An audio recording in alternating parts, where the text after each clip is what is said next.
Quinta-feira, 17 de julho de 2025, e esta é a nossa primeira edição do dia. Hoje o nosso foco é um tema bem quente, o Projeto de Lei 2159/2021. Ele foi aprovado lá no Senado, sabe?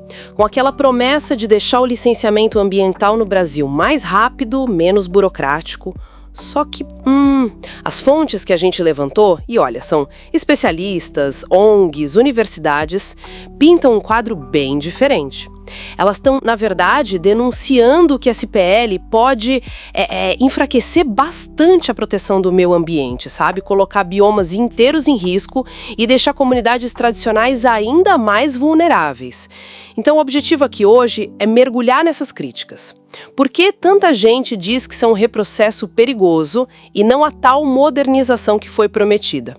E um ponto que salta aos olhos nessas análises é uma novidade chamada licenciamento por adesão e compromisso. A sigla é LAC. O que tem de tão complicado aí, segundo as fontes? Bom, o LAC é tipo o epicentro da controvérsia. A ideia base é simplificar mesmo. Para certas atividades consideradas de baixo impacto, o empreendedor só precisaria ir lá, online, e declarar que está tudo certo, que o impacto é pequeno.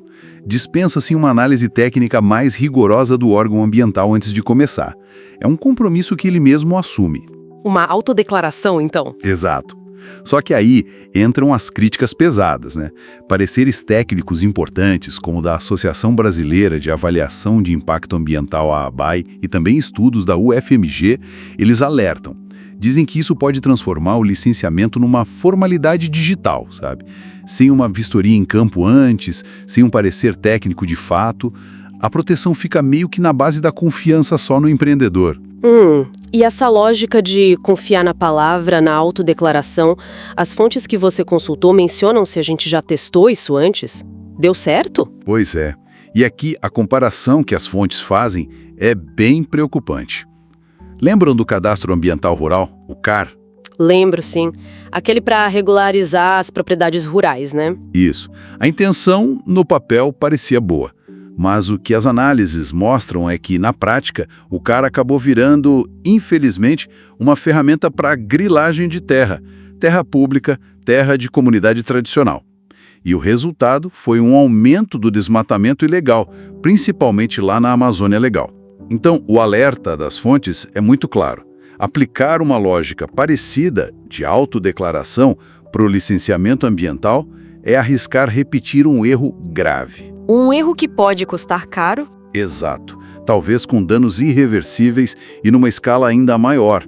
A lição do CAR, segundo esses materiais, não foi nada positiva. E as fontes conseguem mostrar como esse risco poderia virar realidade com um novo PL? Tem exemplos concretos? Sim. Um caso muito citado é o da pavimentação da BR-319, aquela estrada que corta a Amazônia. Tem um estudo da UFMG, por exemplo, que calcula que asfaltar essa BR pode simplesmente quadruplicar o desmatamento ali no entorno. Quadruplicar. É muita coisa. É um impacto gigantesco, né? Afetando unidades de conservação, terras indígenas. E mesmo com esse potencial todo de estrago, as críticas apontam que, pelas regras do PL, uma obra desse tamanho poderia sim acabar se enquadrando nesse modelo simplificado, o LAC. E tem outro detalhe preocupante. O PL também reduz, em algumas situações, a área de influência que precisa ser analisada para medir o impacto de um projeto. Cai de 40 quilômetros para só 15 quilômetros no entorno. E o que isso significa na prática? Significa que comunidades inteiras, ecossistemas que seriam afetados indiretamente pela obra, podem simplesmente ficar invisíveis, sumir da análise de impacto. Você falou do risco para terras indígenas, ali no caso da BR-319. Isso me puxa para uma questão mais ampla. Qual o cenário que as fontes desenham sobre o impacto desse PL, especificamente nas comunidades tradicionais, indígenas, quilombolas? Olha, aqui a denúncia é muito séria. O PL propõe uma coisa inacreditável: excluir da necessidade de licenciamento ambiental os projetos que forem feitos dentro de terras indígenas e territórios quilombolas que ainda não estão com o processo de demarcação totalmente concluído. Mas espera aí, isso afeta muita gente, não? Muita gente. Os dados que as fontes trazem indicam que isso deixaria sem proteção mais de 60% das terras indígenas do Brasil. E entre os quilombolas, o número é ainda maior. quase 90%, 87,5% para ser preciso, dos territórios ficariam expostos. Essas comunidades poderiam ver projetos de infraestrutura, mineração, agronegócio chegando sem o filtro do licenciamento. Vários analistas que consultamos não têm dúvida em chamar isso de racismo ambiental institucionalizado. Racismo ambiental? Sim, porque ignora completamente a vulnerabilidade histórica desses povos, né? Justos que mais precisam de proteção. E tem mais uma camada nessa crítica, que é bem sutil, mas fundamental. As fontes apontam que o PL simplesmente ignora o conhecimento tradicional dessas comunidades. Como assim? O saber deles sobre a terra, exatamente. Aquele conhecimento ancestral ligado à natureza, ao território, que alguns especialistas chamam de epistemologias do Sul. A crítica é que esse saber, que é vital para conservar o ambiente, é totalmente deixado de lado. O PL aposta num modelo que só valoriza o técnico, o papel, a burocracia. E com isso nega a essas populações o direito de participar das decisões que afetam diretamente o lugar onde vivem, o seu ambiente, a autodeterminação deles. Entendi. Então, o retrato que emerge dessas fontes é bastante preocupante. Um projeto que foi vendido como eficiência, modernização, mas que, na visão crítica, parece, na verdade, desmontar proteções ambientais que são essenciais, o risco do LAC baseado na confiança cega, a possibilidade de repetir erros como os do CAR e essa exposição de biomas e, principalmente, de comunidades vulneráveis. Esses são os alertas mais fortes, né? Exatamente. E toda essa discussão levantada pelas fontes acaba deixando a gente com uma pergunta no ar, né? Uma questão fundamental para a gente pensar.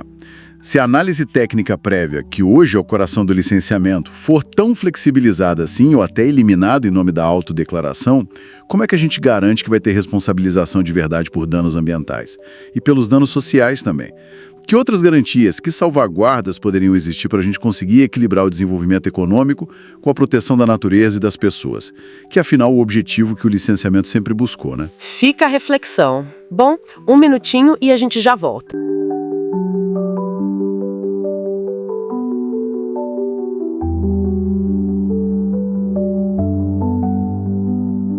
Bem-vindos e bem-vindas de volta. Bom, seguindo aqui com a nossa edição sobre o PL 2159, agora a gente vai aprofundar um pouco mais, né, olhando para as implicações jurídicas, políticas e até internacionais com base nas fontes que a gente analisou.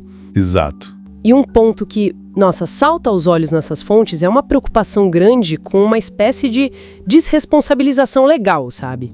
Uhum. O texto parece quer limitar a culpa dos empreendedores só ali nos danos diretos. Só o que tá na cara, né? Isso, deixando de lado os efeitos em cascata, tipo, sei lá, um rio contaminado mais pra frente ou gente forçada a sair de casa por causa do projeto. Pois é. É quase como se criasse uma proteção, uma blindagem jurídica para esses grandes projetos. E, assim, ignorando lições do passado, né? As fontes lembram muito Brumadinho, por exemplo. Exatamente. E essa questão da responsabilidade limitada, ela levanta outra preocupação forte que as fontes destacam. O impacto na governança ambiental e na participação da sociedade.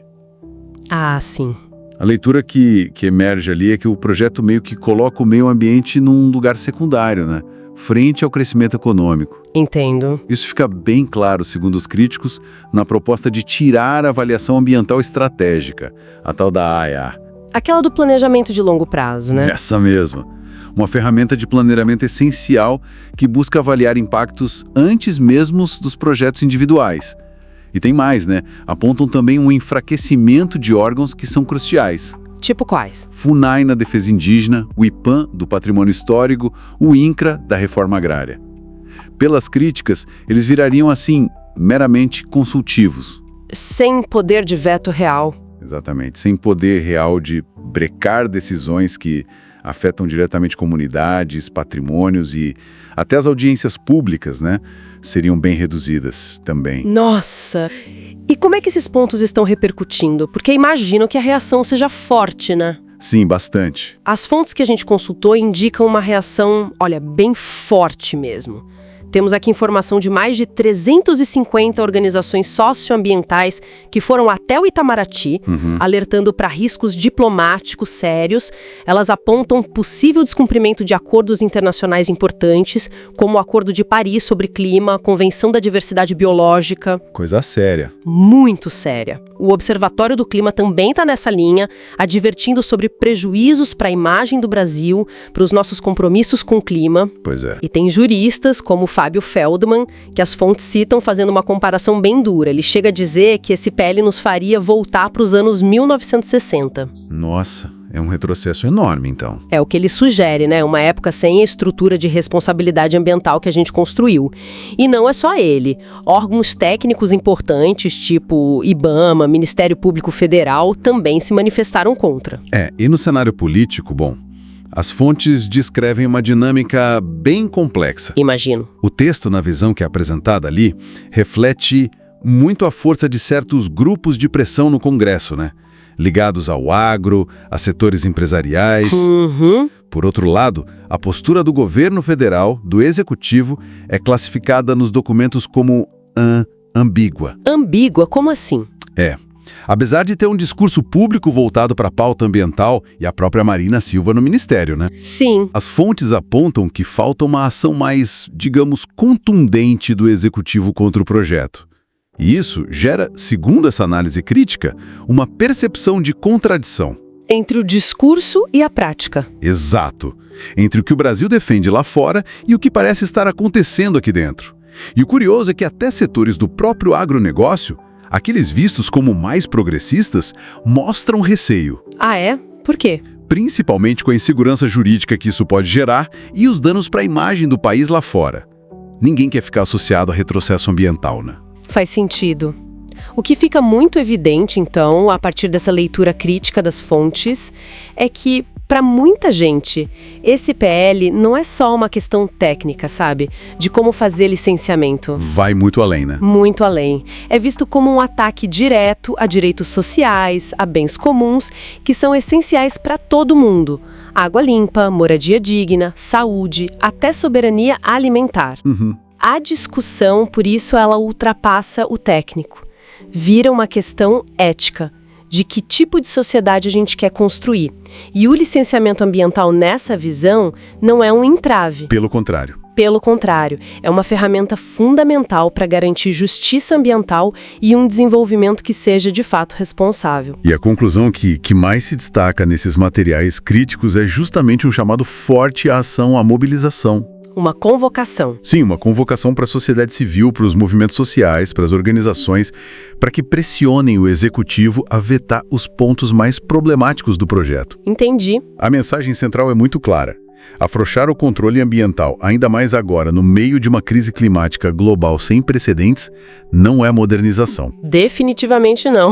É visto como um erro muito grave, quase como um projeto de destruição, como algumas fontes chegam a colocar. Algo que precisa ser contido para a gente garantir um futuro coletivo. Um alerta bem forte mesmo. Bom, para quem quiser se aprofundar mais, os links para as fontes que a gente usou como base para criar esta edição e também um acesso a outros artigos sobre o tema estão todos na descrição. Isso, vale a pena conferir. Muito obrigada pela companhia em mais essa edição e lembre-se que o podcast vai ao ar de segunda a sexta às 7 da manhã, ao meio-dia e às 5 da tarde. E também aos sábados ao meio-dia. Até a próxima!